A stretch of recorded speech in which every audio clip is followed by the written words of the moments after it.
tardes a todos. Gracias a la Fundación Mapfre por abrir esta ventana a la poesía en tiempos atribulados como estos, que a mí me gustaría luego que ese fuera uno de los temas a tocar, qué papel desempeña la poesía en estos tiempos. Pero ya por anticipado quiero agradecer a esta institución cultural que, además de toda la labor que conocemos artística con sus exposiciones y cultural en general, pues dedique este espacio también a la poesía, ¿no? Contaba Iñaki que Juan Carlos no puede estar hoy aquí. Es pues una razón más que de peso, que su padre está en esos últimos momentos y es lógico que quiera estar acompañándole, les faltaría más. Yo elegí estar con Juan Carlos Mestre porque es una persona con la que siento desde siempre una gran afinidad, tanto vital como poética. A veces hay tendencias de poetas, hay estilos afines, pero yo creo que por encima de los estilos y de las tendencias hay un aire de familia que se comparte, unos criterios que no son exclusivistas, que pueden ser abiertos. Y cuando Alejandra Domínguez me llamó ayer para decirme que Juan Carlos no iba a estar esta tarde hoy aquí, que no podía estar, yo no dudé en decirle, pues vente tú, porque ella, que es una gran poeta, es una gran artista plástica, comparte con Juan Carlos también y conmigo, yo siento que comparto con ella también muchas de las afinidades de las que podría hablar con Juan Carlos y con muchos más poetas, ¿no? Aquí hay que hacer de dos en dos, pero podríamos ser muchos. Entonces yo creo que, disculpando la presencia de Juan Carlos Mestre, vamos a intentar hablar pues, de lo mismo que estaba planteado, porque son temas que también compartimos Alejandra y yo, y en esa afinidad pues, intentaremos mantener ese diálogo poético al que se nos invita. Pero no quería dejar de leer un poema de Juan Carlos, que viene muy al hilo de esta circunstancia. Lo había señalado, pero igual se me ha traspapelado, que habla, es un poema breve que habla precisamente de la muerte del padre, ¿no? Anticipándose un poquito también a esa circunstancia. Pertenece a su libro La poesía ha caído en desgracia, un título también bien premonitorio de lo que decía antes de estos tiempos. El poema se titula La casa del padre y dice así: hubo memoria sobre el sepulcro del padre y sobre la casa y la ruina de la casa del padre. Estuvieron mis ojos y el grito de mi corazón que le habla a los muertos. Sobre la nada blanca y sobre los lugares marcados por la claridad del silencio hubo memoria. Alrededor de mí existieron lenguajes, las aves de la belleza, lo que ya nunca sabré bajo los bosques de la hulla. Ahora mis pensamientos, como las hojas de té que contemplo en el agua, son indescifrables a la voluntad de mí mismo. El viento, el aroma de la oscuridad, cuya memoria yo habito. En fin, vaya nuestro recuerdo y nuestra compañía para Juan Carlos en estos momentos. Y qué mejor que después de esto empezar con uno de los temas fuertes de los que yo quería hablar. Todos tenemos en nuestras poéticas nudos temáticos. Decía Borges que en poesía apenas existen unas pocas tramas que se repiten a lo largo de la historia. No lo decía solo Borges, él era uno de los que lo decía, lo han dicho muchos poetas. Hay unas pocas tramas esenciales que yo reconozco en mi poesía, y ahora Alejandra nos dirá si ella también las ve en la suya, que son pues, el tema de la muerte. Escribir, también han dicho muchos poetas, es una forma de aprender a morir, de aproximarse, de asimilar esa realidad. El tema del amor, que por supuesto saldrá aquí, y la memoria, los paraísos de la infancia, los paraísos perdidos. De estos temas derivan otros muchos, pero a mí me gustaría, bueno, empezar con Alejandra preguntándoles cuáles son sus tramas esenciales, ¿no? Sí, buenas tardes y muchas gracias por estar aquí, muchas gracias a Amalia, muchas gracias a Mafre. El tema, digamos, de la muerte no es un tema que yo me haya atrevido a abordar en la poética. Y el amor es un sentimiento transversal que está presente en toda mi poética, pero no en el sentido canónico de la palabra, es decir, no está, digamos, relacionado con hechos particulares, sino que es un sentimiento mucho más universal. Pero lo que sí, digamos, está muy presente en mi poética es el tema de la memoria y del paraíso perdido. Y aquí me gustaría referirme a un pensamiento de Gaston Bachelard que expresa muy bien la relación que yo tengo con la poesía, con la escritura y con la literatura en general. Bachelard decía que el poeta es alguien que regresa a la casa de los padres, pero no a la casa habitada por los recuerdos, sino por lo que habíamos soñado. De modo que cuando yo escribo, de alguna manera yo regreso a esa fundación, a ese lugar en donde se funda mi primera conciencia, al lugar de los mitos, de la utopía, de los sueños y de la imaginación. Y lo hago guiada por la intuición y por lo mágico, pero también guiada por las voces literarias de mis grandes antepasados, que en este caso serían los grandes poetas chilenos. En ese sentido me siento más,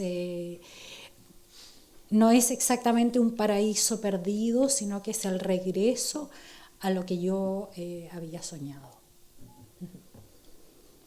Bueno, si te parece, Alejandra, ya que hemos derivado en estas tramas esenciales, a mí sí me gustaría ilustrar con algunos poemas que podamos comentar, ¿no?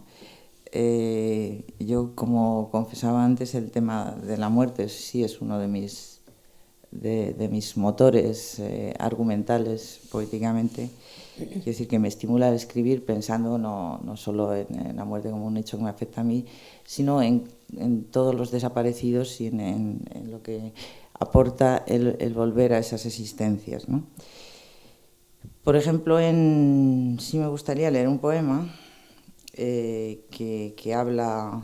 Yo pertenezco a una cultura rural donde todavía ese tema de la muerte no es algo, digamos, tabú como en el medio urbano, sino que hay una convivencia con ese hecho mucho más cercano, ¿no? Mi padre falleció apenas hace 3 meses y lo vives de una forma ritualizada muy diferente, ¿no? Esa necesidad del ritual todavía sigue manteniéndose en pequeñas comunidades. Sí, solo si se entiende la muerte también como el olvido, en ese sentido sí que estaría presente también. Yo creo que sí, que he leído en tu obra, claro, en ese ese tema sentido, como que está claro, ahí también presente. El olvido y lo desaparecido. Y el tema de los antepasados, los ¿no? antepasados. De la necesidad de convocar en el propio poema, de traer a la realidad presencias claro, que, ahí sí, claro, en ese que tú sentido sí que has sentido, ¿no? Hay un poema que yo dediqué en mi último libro publicado precisamente a... Como decía, soy de un medio rural, de un pueblo muy pequeñito que tiene pues, un cementerio en el centro del pueblo donde están enterrados todos mis antepasados. Y el poema se titula Cementerio en el Paraíso. Me voy a poner gafas, perdónenme ustedes porque la edad ya... Tiene puerta de jardín secreto ese pequeño huerto de cultivar la muerte. Es fértil la tierra donde nos vamos sembrando desde hace muchas generaciones, sementera sin fruto, semillero de voces que se alejan.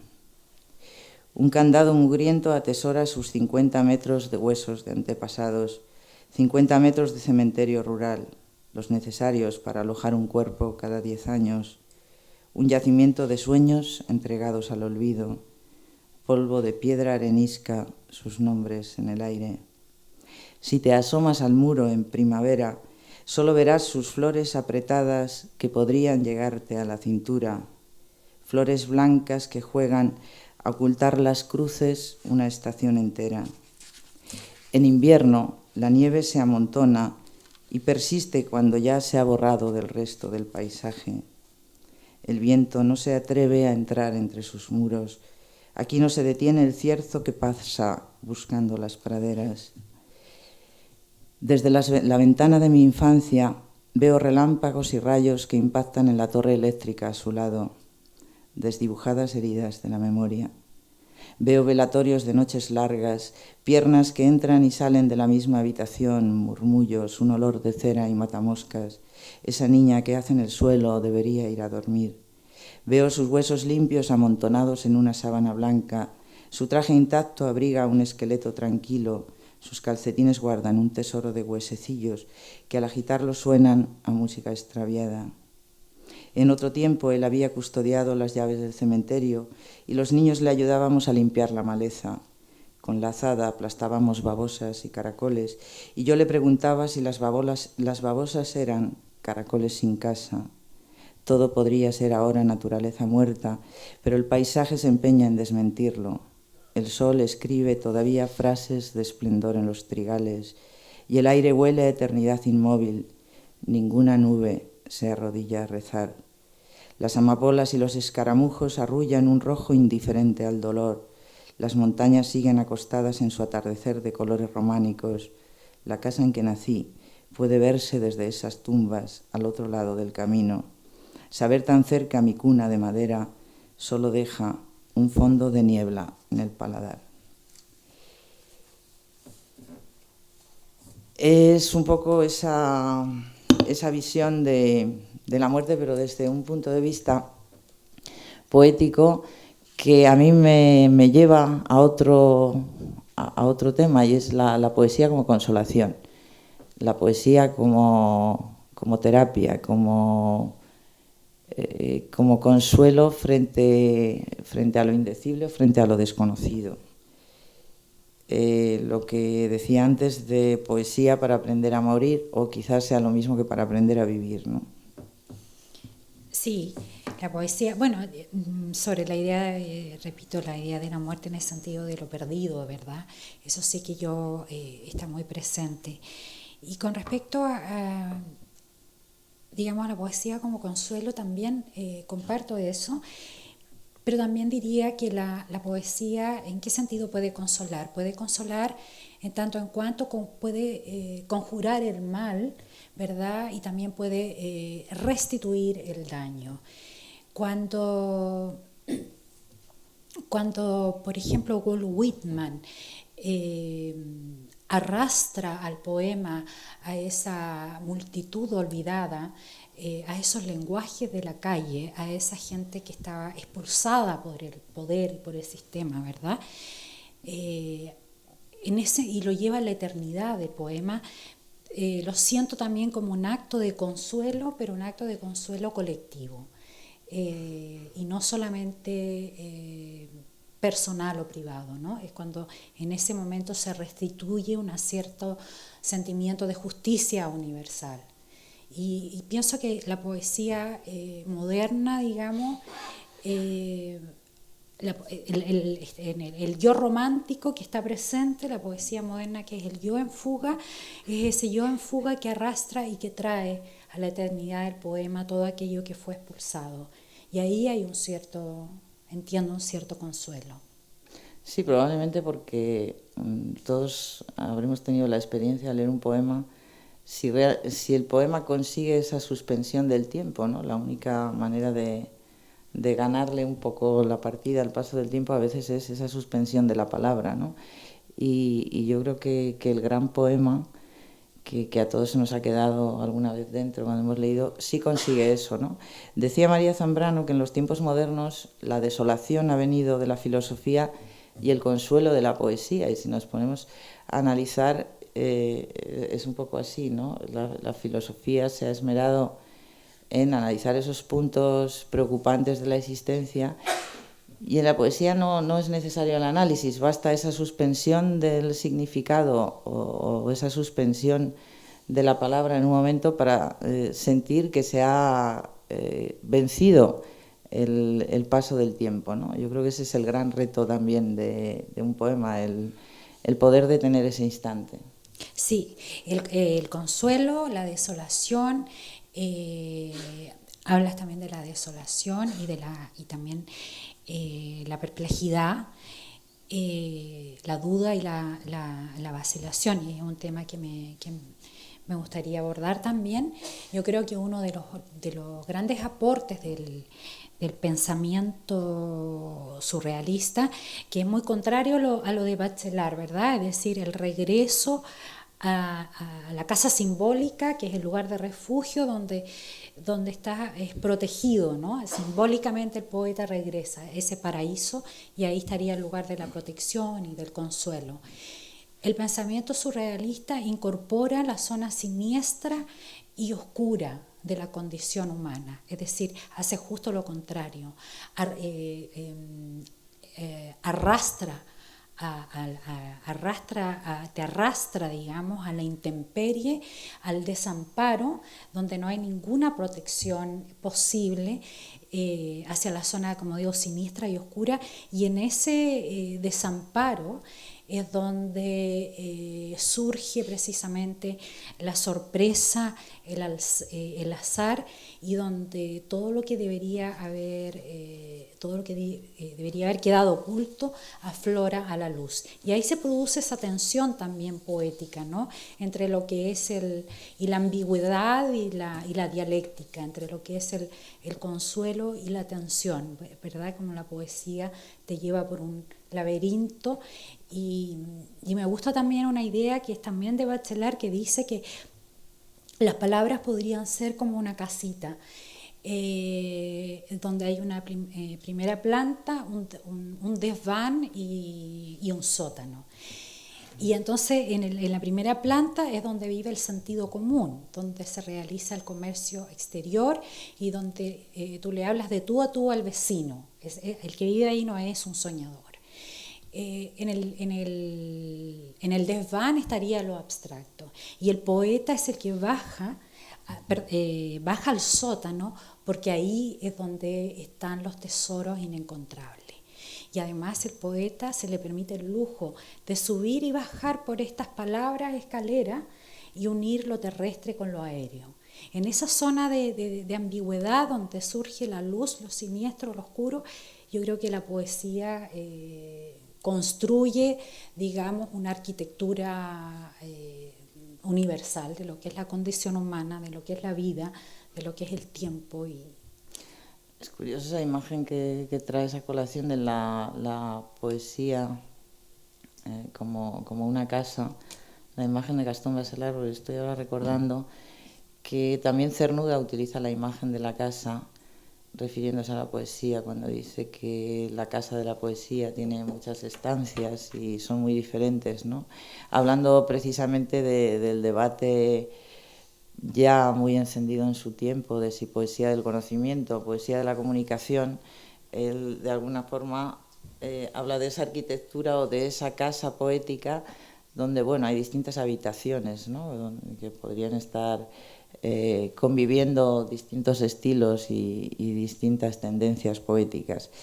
Y creo recordar que Alejandra Pizarnik también tiene de forma redundante la referencia a la imagen de la poesía como una casa, ¿no? Como un refugio, como una arquitectura, como un lugar un espacio en el que establecerse, como un cobijo al fin y al cabo. Claro, y Alejandra Pizarnik era judía, y esto viene a cuento, ¿verdad? Cuando la casa del poeta se le vuela el tejado, yo escribo. Sí. Viene, y voy a saltar a Kafka, que plantea el tema del extrañamiento, ya que estamos hablando del amparo y del desamparo, de la intemperie. Kafka pertenecía a una minoría judía checa-alemana que estaba bajo la influencia de la cultura alemana. Entonces tenía dos idiomas, y sin embargo el idioma alemán no era el propio. A esto se añade el hecho de que durante siglos los judíos fueron permanentemente expulsados y no reconocidos como ciudadanos, ¿verdad? Tuvieron una larga travesía de sufrimiento en la que eran considerados siempre el extranjero y el diferente. Y entonces el lugar de refugio de una gran parte de la literatura de pensamiento judío, donde se refugian es en la lengua. Pero el problema que tuvo Kafka, ¿verdad?, es que su padre quería asimilarse a la cultura dominante, al idioma alemán, para finalmente ser aceptado y reconocido como un ciudadano de pleno derecho. Pero Kafka era escritor y entonces él, su desafío como escritor era escribir en su lengua, pero nunca escribió en su lengua, escribió en el alemán. Y entonces él decía que él se sentía en el alemán como un huésped en un hotel, no estaba en su casa. Y eso es un poco también la idea del extrañamiento. Sí, yo creo que el poema como lugar viene a vincularse un poco con lo que yo decía de esa necesidad de detener el tiempo, ¿no? Es como un habitáculo. La eternidad, claro. Ahí estuviera algo detenido, ¿no? A mí me gustaría que Alejandra nos leyera un poema, porque yo luego sí quiero leer algo a propósito de la casa, que me viene muy bien.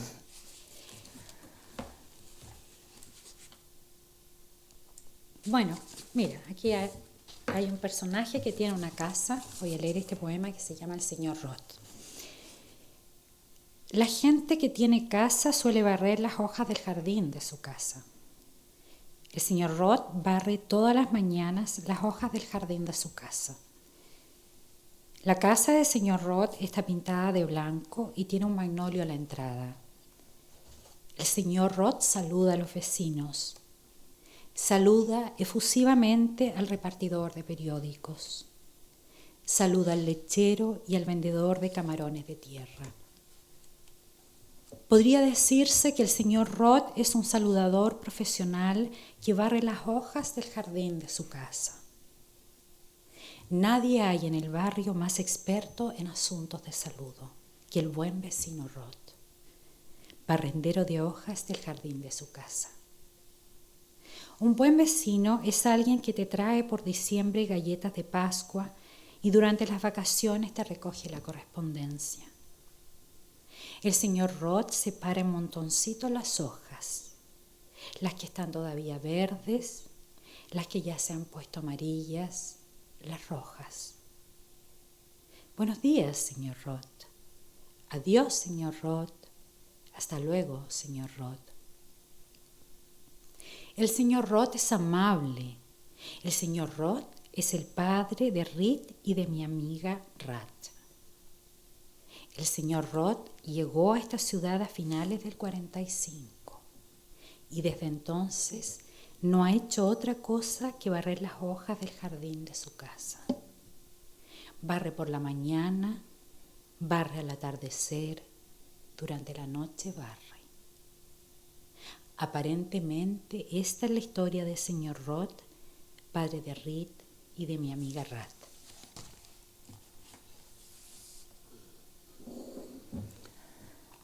Es interesante esa perspectiva de estar hablando de personajes que no sabemos quiénes son. El señor Roth, que podría ser cualquier vecino, pero que a mí eso es lo que me conmueve de un poema, ¿no? Cómo el lector puede hacer suyo un poema en el que Alejandra, por ejemplo, está hablando, me imagino, de una experiencia muy personal. ¿Qué sucede o qué ha de suceder para que alguien pueda trasladarlo a su propia experiencia? ¿Cómo se da ese paso, ¿no? entre que el poeta se sienta en su casa, normalmente en soledad, incomunicado, no en Torre de Babel, pero sí se requiere una cierta soledad para la escritura?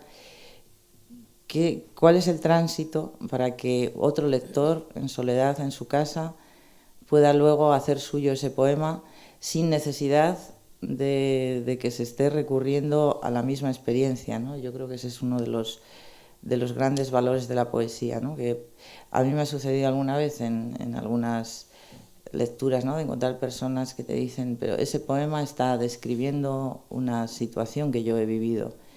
Y claro que no tiene nada que ver con la tuya, ¿no? ¿Cómo se universaliza una experiencia? Claro, pero a veces también se pueden dejar algunas huellas que el lector, porque por ejemplo en este poema hay una huella que dice que el señor Roth llegó a esta ciudad, mi ciudad de Concepción, en el año 1945. Y que esa es aparentemente la historia del buen vecino Roth. Entonces esa podría ser una huella que en realidad la experiencia poética te lleva a una intimidad particular, a un misterio particular, ¿no? Ahí es donde yo quería llegar. Claro, Realmente, es una intimidad propia, claro, exactamente. Pero ¿importa la intimidad del poeta o la intimidad del lector? La del lector.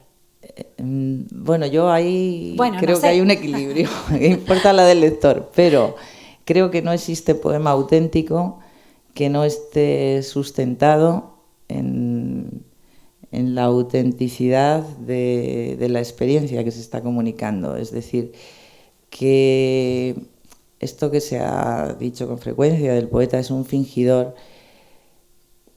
Yo creo que es un fingidor de su propia experiencia, pero que siempre tiene que partir de una base de autenticidad, de verosimilitud, de algo que ha vivido, para que eso tenga verosimilitud a su vez en el lector, aunque lo aplique a otra experiencia que no tenga nada que ver con la suya. Probablemente estemos hablando, para mí sería un poco el alma del poema, ¿no? La pregunta eterna es ¿qué es poesía? ¿Qué no es poesía? Yo no sé lo que es, pero sí que es cierto que cuando leemos un poema sí se puede detectar, después de haber leído muchos poemas, si realmente cuando te enfrentas a ese texto en concreto ahí hay un poema auténtico o no. Al margen de que te importe la experiencia que está contando el escritor que se enfrenta al poema, o que tú te identifiques con una experiencia tuya, tiene que haber ese pozo de autenticidad. Sí, en eso estoy totalmente de acuerdo. Y Steiner dice algo tan conmovedor, ¿verdad? Y tan sencillo. Dice que cuando se llega a la raíz de la palabra, yo no sé hebreo, pero me han explicado que el hebreo mantiene la raíz de la palabra y en torno a esa raíz va añadiendo significado, ¿no? Ese es el pilar básico del idioma. Entonces, él dice que cuando se llega a la raíz de la palabra, se entra en la intimidad de las cosas. Y el solo hecho de entrar en la intimidad de las cosas es en sí mismo un hecho poético. Yo pienso que la poesía también entra en esa intimidad del otro y de la tuya también. Crea ese espacio de intimidad y de lo secreto que se transmite en la lectura, que se transmite al lector de una manera a veces misteriosa, por supuesto. Sí, antes hablabas de la confesión. Yo estoy recordando a María Zambrano, con la que tuve cierta relación, afortunadamente, y que sí que influyó también en mi propia obra. Ella hablaba de la confesión como género literario. Yo creo que toda poesía es confesión de alguna manera. Es confesión velada, es confesión de un espacio de lo íntimo, de una atmósfera de esa intimidad, pero a la vez sin ser crónica, es decir, consiguiendo que pueda transmutarse en una experiencia universal. A mí cuando escribo un poema no me interesa tanto que el lector entienda lo que a mí me ha pasado, mi propia experiencia vital, como que él vea reflejado, lo que decíamos antes, una experiencia suya en ese poema. Si eso se logra, yo creo que sí sería el poema logrado, ¿no? Sería un poco lo que decía cuando yo estudiaba filología, había un concepto que se estudiaba mucho en crítica literaria, que era el de la literariedad, que luego ha sido muy mal visto en general porque Roland Barthes decía que un texto es más rico cuantas más interpretaciones sea capaz de suscitar. En esa línea yo creo que un poema será tanto más rico cuanto más lecturas sea capaz de suscitar en cada uno de los lectores. En cambio, es cierto que hay una línea de lectura de personas que dicen no, el poema tiene que significar esto, que es lo que el poeta quiso decir, y no hay otra lectura posible. Yo creo que eso es una banalización de la poesía o una reducción, ¿no? La palabra ha de tener esa capacidad de reduplicar, de amplificar sus significados. Claro, es el poeta también es el que guarda y multiplica la fuerza vital del lenguaje. Pero cuando hablabas de la confesión, y comparto la idea de que la confesión es la intimidad, lo secreto, lo oculto. Lo que ocurre es que la confesión del poeta, más que el comunicar algo, yo pienso que lo que hace es iniciar o iniciarse en un misterio privado a través, es la revelación a través de la palabra. No es el relato, digamos, un simple relato de lo anecdótico, ¿verdad? Aunque lo anecdótico también tiene y debe tener presencia en la poesía, siempre y cuando lo anecdótico se pueda elevar a la categoría de lo sublime y sea portadora de una súbita emoción. En ese terreno de la intimidad, de lo secreto y de lo oculto, se puede acoger la palabra confesión. Bueno, yo antes de que sigamos por el camino de la confesión, voy a confesar uno de mis pecados, uno de mis poemas, ¿no? Como decía, el consuelo del que se hablaba antes de la poesía como terapia, a través de esa confesión, que duda cabe, es uno de los nudos poéticos que a mí me interesan. El poder terapéutico de la poesía ha estado presente a lo largo de la literatura en general, ¿no? Solo tenemos que leer Las mil y una noches, es un poco eso, el mientras leas no va a pasar nada, mientras leas puedes mantener la llama encendida, ¿no? Y a veces también es la expresión de la impotencia de proporcionar ese consuelo, ¿no? A través de la palabra. Ley de vida. Porque las enredaderas crecen más deprisa que mis versos, y acaso no he aprendido a decirte la palabra que consuela o que acompaña. Decirte, por ejemplo, que ni siquiera importa la duración del pájaro en la herida, que el azar dispone sus luces de colores para vernos girar en su cielo insaciable, que las estrellas muertas volverán a brillar en otros ojos. Decirte acaso que la luz ya es bastante y su euforia fugaz eterniza en nosotros, porque nada sublime se puede habitar sin desgarro y alguna vez debemos contener la respiración para coger después el aire con más fuerza. Decirte que no hay baliza ni estrategia, que todo lo que tienes eres tú en la espesura y eres la diana donde habrá de volver la flecha que lanzaste. En la misma medida que me interesa esa faceta de la poesía como terapia, creo que tiene una dimensión, hablábamos de lo íntimo, no solo íntima, sino que esa terapia puede llegar a tener una dimensión social, ¿no? Estoy pensando, por ejemplo, en un texto de Mandelstam que se llama Un ejército de poetas, donde habla de que en la época de la hambruna rusa, en Rusia, pues que la gente no tenía dinero para comer, y en cambio se llenaban los cafés donde la gente pagaba por ir a escuchar poemas, ¿no? Pagaba una cantidad simbólica, pero a las personas les servía en esos momentos de incertidumbre social, les servía el arroparse con la poesía. En estos tiempos yo creo que puede haber un cierto aire también de la poesía como refugio ético y estético. Leía en algún sitio el otro día que en Londres está muy de moda precisamente el ir a los cafés a escuchar poemas, ¿no? Que vuelve esa necesidad pública de refugiarse en la palabra.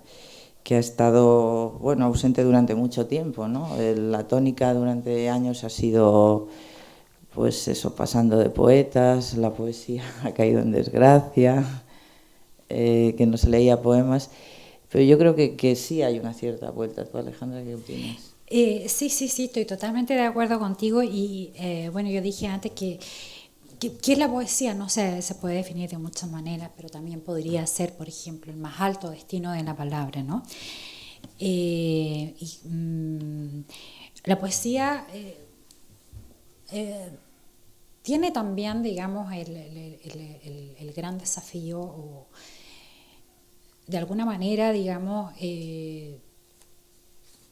arrastrarnos también hacia una conciencia más luminosa, más elegante, o por el contrario, sacudirnos si nuestra conciencia está adormecida.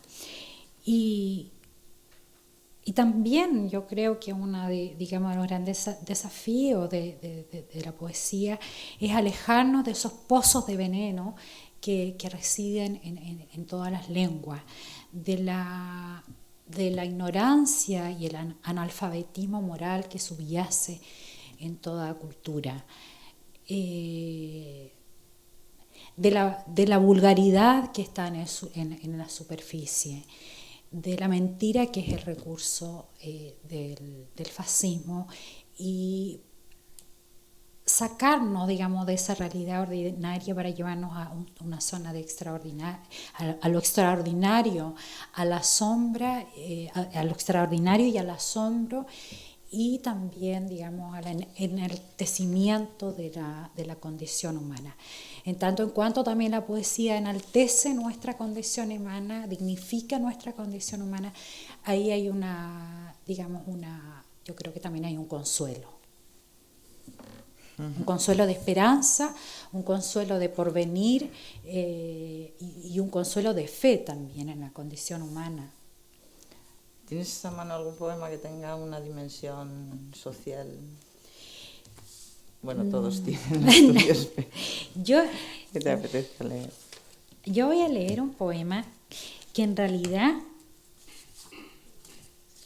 mira como tengo este libro, por favor, mi pobrecito libro, que lo quiero tanto. Bueno, este no tiene exactamente una dimensión social, pero es un poema que entra en el territorio de lo mítico. A mí siempre me han atraído los territorios, y está muy presente en la poesía chilena, entrar en los territorios míticos, y ese puede ser en cualquier lugar de tu ensoñación y de tu imaginación. Y se llama Balada del bandolero. No es fácil encontrarse con un hombre que sea como Buffalo Bill, pero que no sea Buffalo Bill. Que sea el hombre más fuerte de todo el estado de Michigan, pero que no viva en Michigan. Que sea el más veloz de los vaqueros desenfundando su revólver, pero que no tenga balas en el revólver. Que venga cabalgando desde las praderas y no tenga caballo. Entre en una cantina y no tenga sed. Pero que tenga piedad si alguien desenfunda, sin más derecho que el de caer fulminado. Ciertamente no es fácil conocer a un hombre que sea como Buffalo Bill, pero que no sea Buffalo Bill. Que sea respetado por los jefes Sioux, como aún se respeta en las montañas al águila blanca. Que sea el más hermoso de los amantes de todo el estado de Michigan, desde Minnesota a Nuevo México, desde la villa de su pantalón a las montañas rocosas de los predicadores del estado de Utah.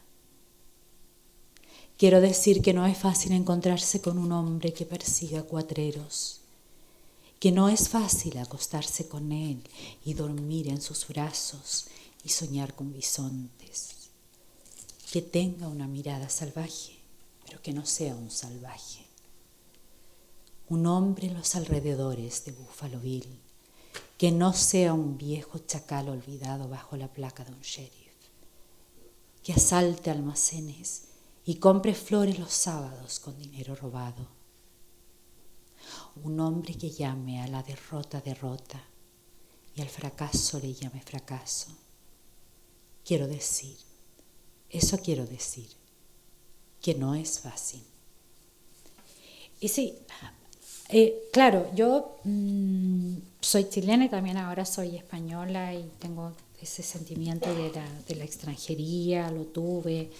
Y en mi poesía también se da un poco la necesidad, digamos, de regresar, digamos, al origen. Intento poblar a través de la palabra ese espacio vacío, esa distancia que me separa del origen de las voces que me son propias. Y voy a saltar aquí a un concepto que me interesa, que es el tema de la otredad también, ¿verdad? Que está muy presente en la poesía. Y normalmente cuando se habla del otro se suele entender al otro como uno mismo. Somos iguales porque tenemos los mismos derechos. Sin embargo, Edmond Javés introduce una idea que me resulta muy conmovedora cuando habla del otro y dice que si le hablas al otro como si fueras tú mismo, en realidad te estás hablando a ti mismo. Y eso es muy fácil, estás siendo complaciente. Lo verdaderamente interesante y el gran desafío es hablarle al otro que es diferente, que no eres tú. Ese que es diferente, a ese le hablas, a ese le acoges, a ese te acercas y a ese lo amparas. Y digo esto porque estoy hablando, digamos, de los Sioux y de una historia de amor, digamos, en Estados Unidos. Y muchos se preguntarán, bueno, ¿y qué tiene que ver eso con mi historia y con mi vida? Es un territorio mítico, pero ahí está ese otro diferente al que yo desde mi distancia me acerco y me alejo, ¿verdad? El juego entre lo particular y lo universal, lo cotidiano y lo extraordinario. Entonces por eso aparecen estos personajes que aparentemente no me son propios, pero yo me acerco. En esa línea yo, por ejemplo, ahora estoy trabajando, iniciando un proyecto que en realidad tiene bastante que ver con esa necesidad de interposición de un mito en tu caso. En mi caso sería de un libro, ¿no? Es un proyecto que son poemas basados en libros, es decir, no tanto la descripción de ese libro. Yo he trabajado durante 20 años en periodismo cultural y siempre en crítica de libros, coordinando primero en Diario 16, luego en Revista de Libros. He escrito mucha crítica literaria en tiempos. Y entonces tenía siempre esa bipolaridad entre mi labor como periodista cultural y mi labor como poeta. Y este libro, bueno, creo que intenta fusionar ambas cosas, ¿no? Pero también utiliza la interposición del libro para expresarme. Me explico, son no tanto descripciones de libros que me han interesado, como el recoger en el poema el pozo de lo que la lectura, no sería una crítica literaria, sería un poema sobre el libro. Entonces he traído dos ejemplos, pero solo voy a leer uno. Y que es un poco ejemplifica, como yo en este caso, tú te apoyas en el mito de Buffalo Bill, y yo en este libro, en cada poema, me apoyo consignando el título y el autor del libro del que sale este poema. Este se titula En la más médula y está, lógicamente, es el pozo de lectura del libro de Oliverio Girondo, publicado en 1956. Más médula, labio, espínula blanda y amapola tendida para dibujar la encarnadura suficiente. Entre sus células fósiles la tarde recuerda a sus ancestros, madres perdidas en la niebla. El alma del tiempo extraviada en su asombro, cuando la luz coagula en ámbar, dátil, miel y panal, arcilla minuciosa entre los dedos del viento que baja a acariciar tu historia. Más médula, canícula que esparce el polen de tus besos y reconcilia el antes y el después en el dintel de la edad. Cuando el paisaje ofrece sus tendones desnudos al invierno y escribe pequeñas cicatrices en tu rostro, yo pienso en el latido inefable de tu corazón, solo repite con palabras nuevas la misma canción desde el origen. Más médula, saliva de sal, nostalgia de un mar interminable que alguna vez estuvo en tus arterias. Llevamos en el paladar el sabor de un tiempo respirado hace mucho en otra parte, y en los pies la forma de los senderos que olvidamos, más médula de cuna roturada hasta las venas, templo y cincel del sol, liba fugaz, la plegaria de las sílabas solas, lenguas que ancestrales balbucean al roce de luciérnagas y azadas, en la más médula, donde amanece la nieve y la memoria de la nieve, espiral de la sangre, limo, rizoma, levadura o levadura. Al hilo de esta interposición que tú hacías de lo mítico, en el caso de Buffalo Bill, me lleva a tirar de dos hilos que me interesan. Por un lado, la mitología, los orígenes, nuestros orígenes literarios, lo que te marca a lo largo de la trayectoria, eso que dicen las influencias literarias. Y bueno, pues yo tengo curiosidad porque tú nos digas algunas y luego yo también expresaré algunas mías, si os parece. Sí, ese es un tema tan hermoso porque es el tema de la gratitud, ¿verdad? Lo que le agradecemos a los grandes poetas, o yo al menos le agradezco a tantos poetas y escritores la vida que me han hecho vivir. El primer poeta que a mí me abrió las puertas de la poesía fue Rimbaud, porque yo estudié en un colegio inglés, hice la secundaria en el liceo francés y curiosamente yo era una adolescente perdida en la ensoñación y recuerdo el tema este de Bachelard de la casita que sube y baja. Bueno, yo estaba en la abstracción, en las nubes. Y de pronto el profesor se puso a leer a Rimbaud y ocurrió un hecho absolutamente extraordinario, me produjo una súbita emoción y de pronto Rimbaud me sacó de la nube y me llevó directamente al desván. Y ahí descubrí que la poesía era ese asombro, esa súbita emoción. Sin embargo, por eso digo ese primer poeta, pero no me quiero extender mucho, pero es importante para mí también hablar de algo que es muy propio, digamos, de mi cultura. Es decir, hay que pensar que Chile es un país en el que los poetas fundan la conciencia y la identidad del país. Es un poco lo que pasa con Walt Whitman en Estados Unidos, ¿verdad?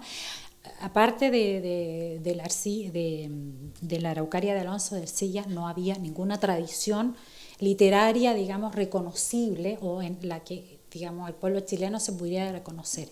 Entonces, la poesía chilena la fundan los cuatro grandes, digamos, los padres de la patria en Chile, tal y como se les reconoce, son poetas y que son Gabriela Mistral, Pablo de Roca, Pablo Neruda, Vicente Huidobro.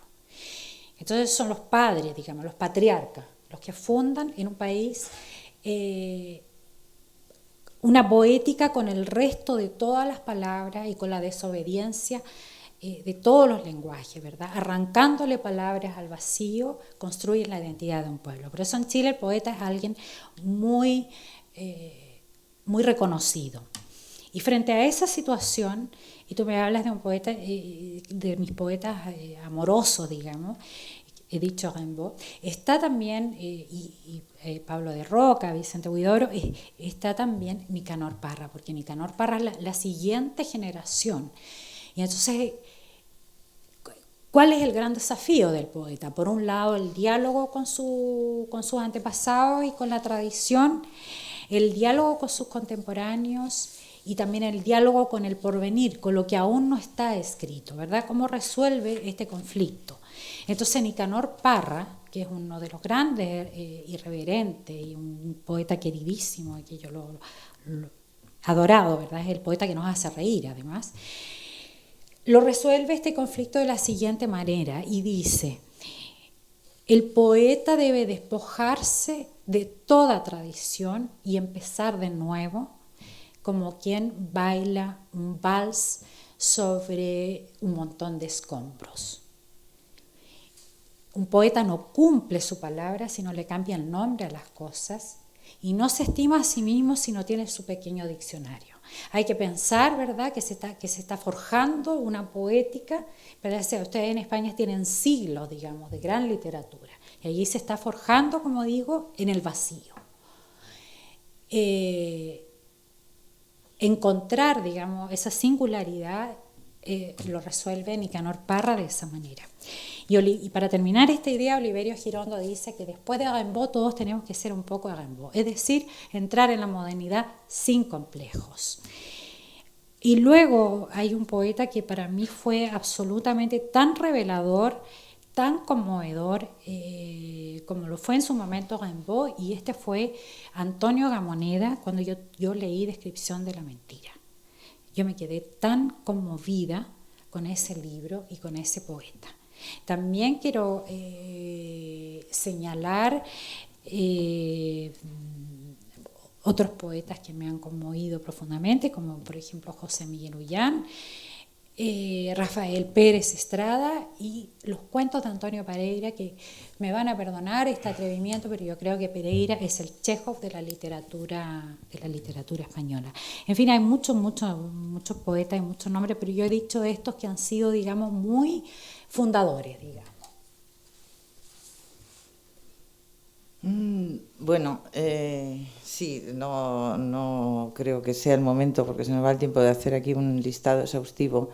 Yo, como perteneciente, como decía antes, al mundo rural y soy la primera generación después de muchas generaciones que rompe también con esto del agro, de haber cultivado el campo, mis antepasados y demás, tengo un poco un concepto de la poesía también como semillero. Esto quiere decir que entiendo la poesía como sembrar palabras, ¿no?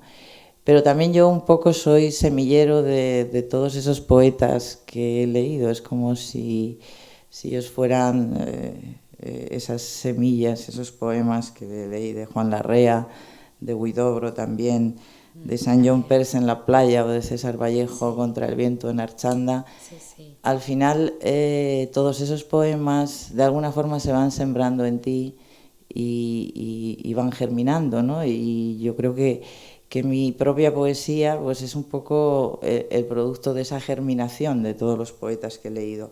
Por supuesto, toda la tradición española, desde Jorge Manrique, Góngora, es decir, del barroco a las vanguardias, pues ha tenido, como también estudiante de filología, un peso especial.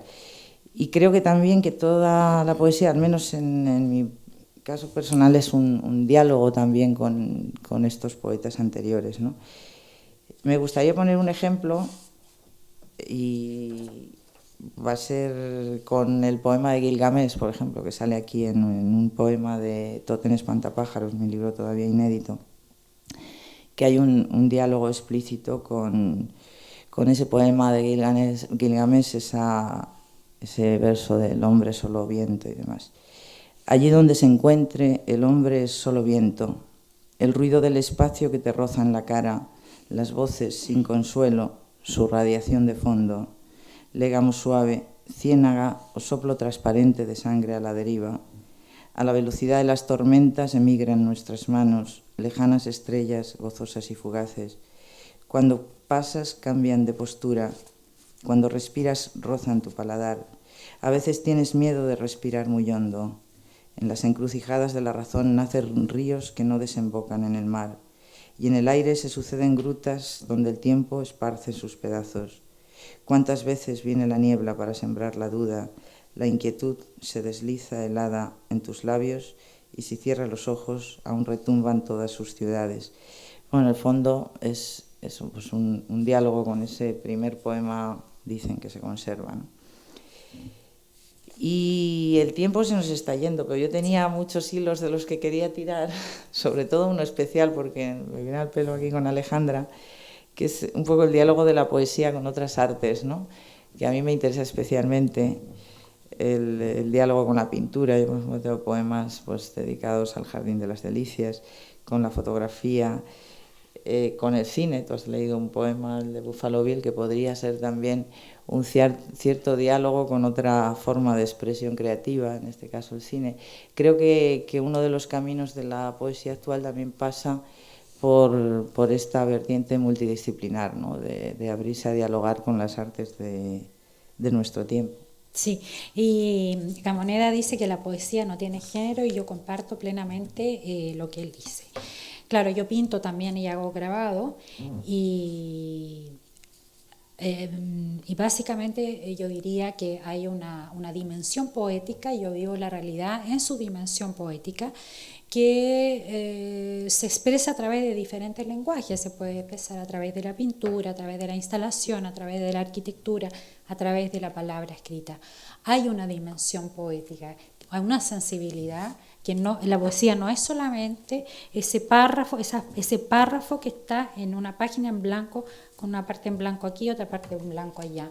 Es un estado también de la conciencia y un acto de revelación que, como digo, se puede resolver en cualquier género. Yo voy a leer un pequeño poema bien cortito sobre el poeta, porque tú hablabas de Larrea y San Rompés, que por supuesto han sido fundadores, pero no podíamos nombrarlo a todos.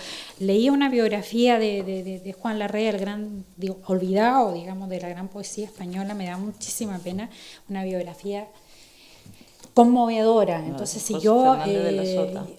sí, le tengo que escribir porque bueno, si yo amaba a Larrea después de leer este libro, yo lloré profundamente porque sentí que había perdido un amigo y un padre. Hasta tal punto me conmovió. Voy a leer y entonces voy a leer este poema cortito, ¿verdad? Porque es de un poeta de Concepción. Concepción es la segunda ciudad más importante de Chile y eso no tiene ningún mérito porque en Chile solo hay dos grandes ciudades. Primero Santiago, donde viven casi 10 millones de habitantes, luego Concepción, donde viven 2 millones de habitantes y los otros son 16 millones de habitantes, los otros 4 millones se reparten en un inmenso país. Pero en mi ciudad, yo supongo que en todas las ciudades hay, pero en mi ciudad abundan los excéntricos. No sé, yo los reconozco, a mí me fascina la gente excéntrica y extravagante, les tengo un amor, tremendo. Y también abundan los señoritos, como se dice aquí, una familia chilena que realmente se precie de ser una gran familia, tiene que tener patrimonio, dinero, tierras, hijos profesionales, pero no será una gran familia si no tiene además un artista, un escritor, un poeta y un vago o un señorito, como se les llama en España. La misión eso es lo que realmente le da prestigio a la familia chilena, a las grandes familias de la burguesía chilena. La función del señorito del vago es levantarse tarde, por supuesto, ser elegante, pero es ser muy culto. Entonces se van a las tertulias y hablan de todo, absolutamente de todo. Gente muy preparada, habla de filosofía, etcétera, etcétera. Pero una vez que se han tomado varios pisco sour, entran en el territorio del delirio, de la leyenda y de la rumorología. Son personajes muy encantadores. Y entonces hay una leyenda en Concepción que dice que un poeta maravilloso, al que queremos muchísimo, que voy a leer, es cortito este poema, se le dice que él fue el que incendió el Teatro Concepción. El Teatro Concepción, en Chile hubo en Concepción una gran tradición de teatro, pero este teatro solamente podían entrar los ricos y la gente, digamos, importante de la ciudad. Y entonces se dice que Ramón Riquelme, en un acto de justicia, porque no podían entrar los pobres al teatro, fue y lo incendió.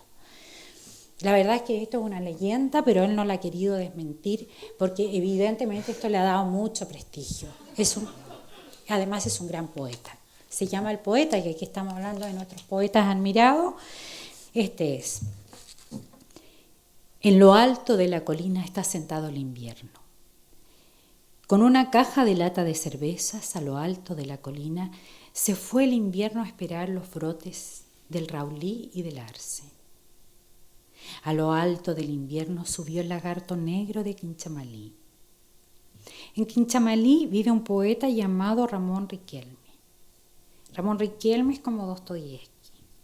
Ramón Riquelme es como Stefan Zweig. Ramón Riquelme es como Sócrates y Pitágoras a la vez.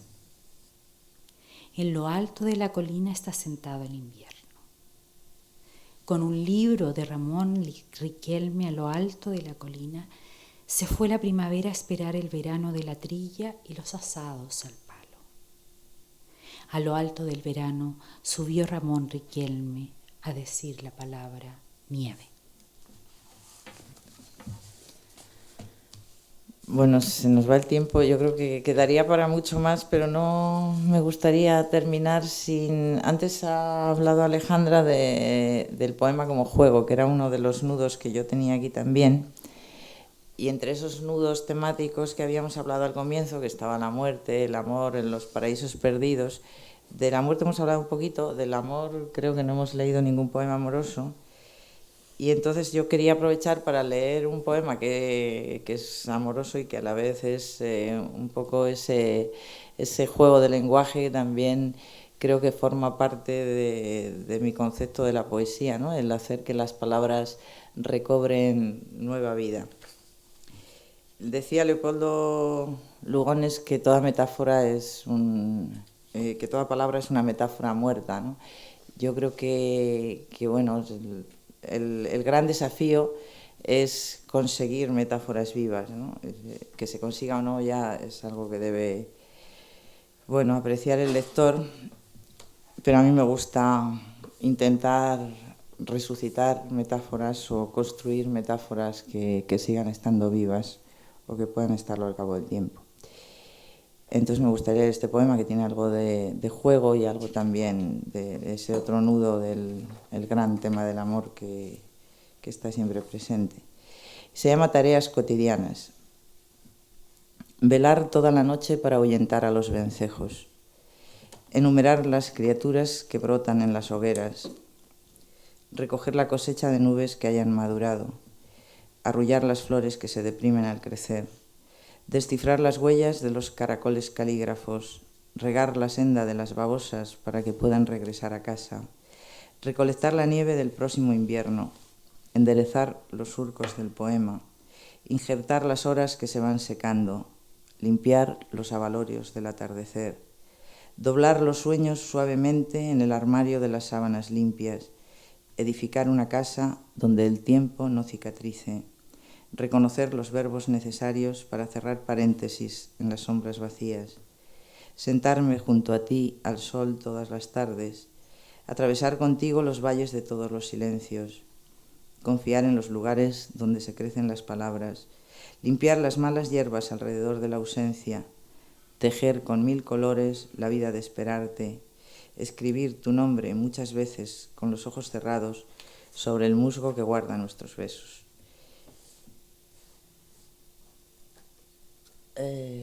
Alejandra, ¿nos lees un poema más y pasamos al coloquio? A ver, un poema. ¿Qué poema puedo leer? Uno cortito.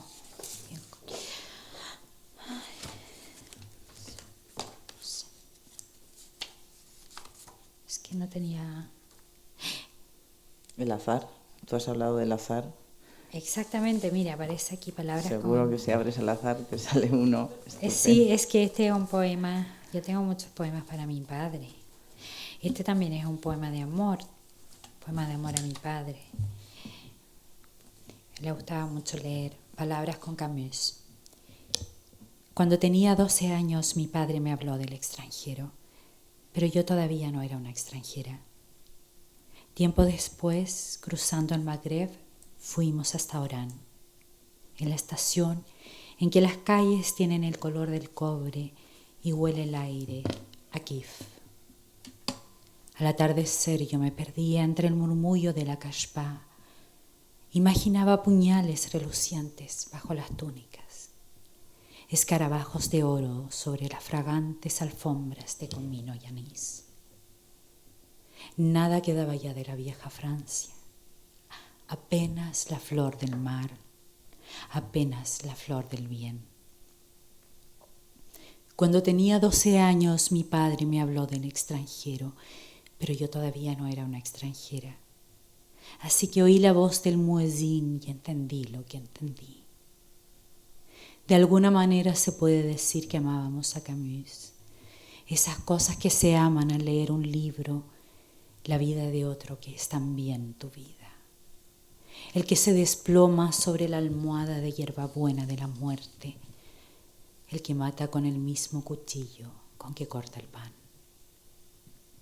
Los franceses se habían marchado con sus novelas de Balzac, los pieds noirs bautizados con té azucarado y agua de Dior, las narices largas de Monsieur Pompidou. De Flaubert solo quedaba ya Camus, un gato dormido sobre el mostrador del bar. Eso es lo que quedaba de Camus. Cuando tenía 12 años, mi padre me habló del extranjero. Un extranjero es tener sed junto a la playa. Un extranjero es una sombra que va detrás de ti aunque no vayas. En esta foto somos 3. Está mi padre, está una sombra que no sé, estoy yo al lado. En el horizonte se ve la chimenea de una fábrica ante el mar. Yo tenía 12 años, quise llevármela conmigo. Era humo, el humo de soñar que dejan desde entonces al pasar por mi corazón los extranjeros. Pero yo no era todavía una extranjera. Aquel no era todavía el lugar del crimen. Ahora no me resulta difícil recordar. Yo caminé por esa playa siendo niña. Mi padre caminó hasta esa roca. La sombra nos siguió descalza. Esta no es una hermosa historia. Pudo serlo, pero ya no es una hermosa historia. Soy una mujer. Gracias. Muy bien.